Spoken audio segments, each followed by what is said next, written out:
Il existe des preuves solides que la créatine augmente la performance dans les sports musculaires et de haute intensité. Par contre, qu'est-ce qu'il en est pour les sports d'endurance? Vous allez voir, c'est encore un petit peu controversé. J'ai des belles études à vous parler dans cette vidéo.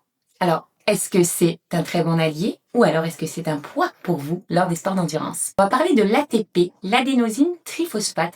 C'est vraiment votre monnaie énergétique. Pour bouger, votre corps finalement va transformer ce que vous mangez, les macronutriments, glucides, lipides et protéines surtout, en adénosine triphosphate, l'ATP. C'est cet ATP-là qui permet la contraction de vos muscles. On la fabrique par la glycolyse et par la lipolyse surtout. Regardez les beaux schémas, on voit le catabolisme des glucides et le catabolisme des lipides. Alors, un glucide, lorsque lui, il est transformé dans votre corps, il va fournir 2 ATP lorsqu'il n'y a pas d'oxygène. On parle qu'on est en anaérobie. Ça, c'est quand vous êtes capable de faire un exercice de très courte intensité sans avoir à prendre de l'oxygène par vos muscles. Et si on étire un petit peu l'endurance, vous voyez que la glycolyse devient aérobique et là, le corps va fournir 36 molécules d'ATP. La lipolyse, quant à elle, celle-ci vient des acides gras. Quand c'est transformé, on voit qu'il y a formation de 130 ATP. On comprend très bien là que les gras fournissent beaucoup plus d'énergie que les glucides. Par contre, ces 2 mécanismes différents. Les gras vont mettre beaucoup plus de temps à fournir l'énorme quantité d'ATP. Les glucides, c'est un petit peu plus rapide. Maintenant, cet ATP-là, concrètement, comment qu'elle fait pour faire bouger notre muscle? C'est une réaction chimique simple qu'on appelle l'hydrolyse. Pour libérer l'énergie, cet ATP-là va se transformer en ADP plus énergie. L'ATP, c'est une adénosine avec 3 groupements phosphate. Il se fait couper par hydrolyse, on perd un phosphate, on se retrouve avec l'adénosine diphosphate, 10 pour 2, et on libère de l'énergie en même temps qu'il y a un phosphate qui se libère. Ici, je vous mets un petit schéma de la contraction musculaire très rapidement pour que vous compreniez. On voit que l'ATP se fixe sur les fibres musculaires et va tirer la chaîne de myosine pour se contracter et faire glisser le filament d'actine tranquillement. Puis ce sont des glissements de fibres musculaires qui font que vos muscles se contractent. J'entre pas dans les mécanismes physiologiques ici, c'est pas le but, mais c'est pour vous montrer à quel endroit l'ATP va faire son exercice et pourquoi l'hydrolyse justement permet le glissement des fibres musculaires et la contraction musculaire. Alors le problème, c'est que votre corps est capable de stocker l'ATP, mais pour quelques secondes seulement. Au moment où la lipolyse et l'hydrolyse la produisent, vous n'avez vraiment pas beaucoup de temps. Paf, elle est consommée par vos muscles. Il faut donc recycler cet ATP. Et là, on va faire la réaction chimique inverse. On va passer de l'ADP, on va rajouter un groupe phosphore pour refaire de l'ATP. Donc c'est là que la créatine est très très forte. C'est elle qui va refaire de l'ATP le plus rapidement possible. Elle possède un phosphate en réserve et elle va le donner à l'ADP pour en refaire de l'ATP. Ça se fait en quelques secondes. Donc voilà pourquoi la créatine est tellement intéressante quand il faut pouvoir pousser le mécanisme de contraction musculaire à son maximum. Si on fait des réserves de créatine, on a beaucoup plus la capacité de refaire de l'ATP rapidement. Mais alors pourquoi la créatine, elle ne pourrait pas booster l'endurance? Regardez le petit tableau que je vous ai fait. Je vous ai mis les différentes façons de créer de l'ATP. Celui dont je viens de vous parler avec la créatine s'appelle le système phosphacréatine. Lui, avec la créatine plus l'ADP, on forme un ATP. Puis un ADP forme un ATP. Donc, le rendement n'est pas particulièrement intense. On n'en fait pas beaucoup et c'est quelque chose de très rapide. On a parlé de la glycolyse juste au début, vous le voyez. Là, c'est à partir du glucose, on peut former 2 ATP. C'est très rapide, vous vous en souvenez, c'est quand on n'a pas d'oxygène. Un format avec un meilleur rendement, là, c'est quand on a la glycolyse aérobie. À partir du glucose et de l'oxygène, on va former 36 ATP, souvenez-vous, mais ça prend quelques minutes quand même à être actif. Et finalement, la lipolyse, on l'a vu tout à l'heure aussi, celle-ci fournit jusqu'à 130 ATP, mais là, le mécanisme est encore plus lent. Alors, vous comprenez qu'en courant, la créatine, on va l'utiliser encore une fois très très rapidement. Ça ne servira pas à grand-chose sur des longues sorties d'utiliser de la créatine quand on regarde ce mécanisme d'action de la créatine. Pourquoi alors la créatine ne serait pas que pour le sprint? Il y a 4 raisons pharmacologiques que j'ai découvertes et je vais vous en parler tout de suite. Elle stimule la translocation du récepteur GLUT4 via la sensibilité à l'insuline. GLUT4, c'est votre petit récepteur qui se met sur vos muscles et qui absorbe le sucre.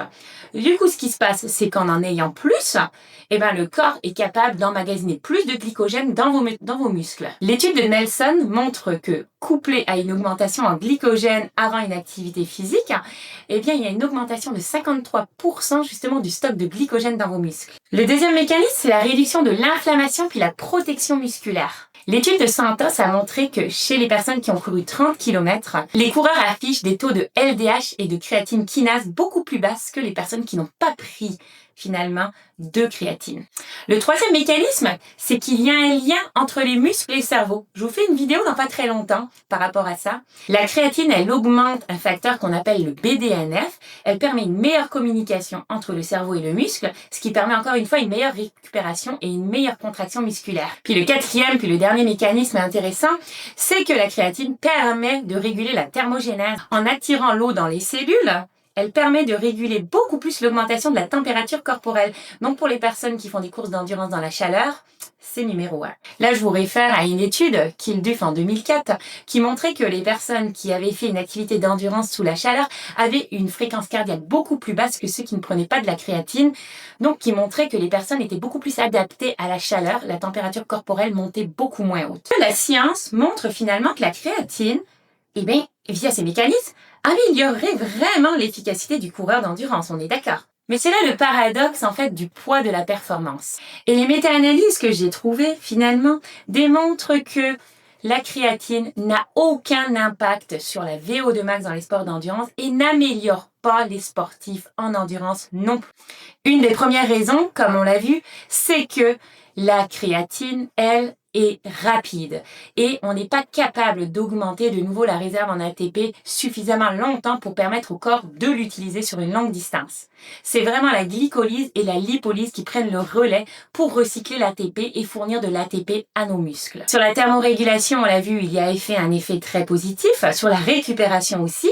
Par contre, sur la capacité à stocker le glycogène, c'est là qu'intervient un phénomène un petit peu plus ennuyant, c'est la rétention d'eau. Les personnes qui prennent de la créatine prennent souvent 1 à 2 kg. Et donc la science montre que ces bénéfices cellulaires sont souvent annulés par ce lest en fait hydrique, par cette rétention d'eau et la prise de poids que prennent les personnes pour la course à pied, attention. Dans les sports où le poids corporel il est moins déterminant, comme par exemple l'aviron, le vélo, le ski de fond, c'est la peine d'en prendre. Alors regardez en synthèse ce petit tableau que je vous ai fait. L'effet sur la VO2 max, les méta-analyses n'en ont montré aucune. Effet sur la performance continue? Aucune. La raison principale, c'est vraiment la prise de poids. Le sport où c'est utile, l'aviron, le vélo, les skis de fond. Mon verdict, en tant que pharmacologue, voilà ce que je pense. C'est que pour les personnes qui vont faire des courses de 5 km à peu près, ça peut être très efficace. La relance peut être maximisée. Pour les marathoniens, très prudence parce que le poids corporel a vraiment un impact significatif. En période de préparation, c'est numéro 1. Vous allez permettre à votre corps de renforcer des mécanismes musculaires qui vont être potentialisés avec cette créatine justement. Et pour les trailers, ça pourrait être très efficace parce que là encore une fois, il y a des périodes où le corps se met en mode plutôt slow, où on va utiliser la lipolyse, et des périodes où on va devoir relancer un petit peu plus la machine. Maintenant parlons de dose. Concrètement, combien qu'on prend de créatine? Alors, il y a 2 protocoles. Un protocole qui est quand même assez lourd, c'est une charge de prise maximale. 20 grammes par jour pendant 5 à 7 jours. Mais là, c'est sûr qu'on fait ça maximum 7 jours parce qu'il y a une augmentation brutale de votre poids, des troubles digestifs et c'est idéal pour les sports de force. Le mieux, c'est la phase d'entretien, la phase lente. Là, les personnes prennent de 3 à 5 grammes par jour, à peu près 4 semaines. Il y a une augmentation beaucoup plus progressive de la prise de poids, puis c'est beaucoup mieux toléré pour les sports d'endurance. Au niveau de la sécurité, la seule chose, faire attention aux personnes qui ont des problèmes rénaux. C'est la seule contre-indication qu'on pourrait avoir. Puis bien sûr, attention, si vous prenez d'autres médicaments, parlez-en à votre pharmacien, histoire de vérifier s'il ne pourrait pas y avoir de potentielles interactions, soit médicamenteuses, soit avec d'autres produits de santé que vous prenez. Voilà, j'espère que cette vidéo fait le tour. Je vous remercie d'avoir suivi cette petite analyse. N'oubliez pas que la science progresse en même temps que vous progressez.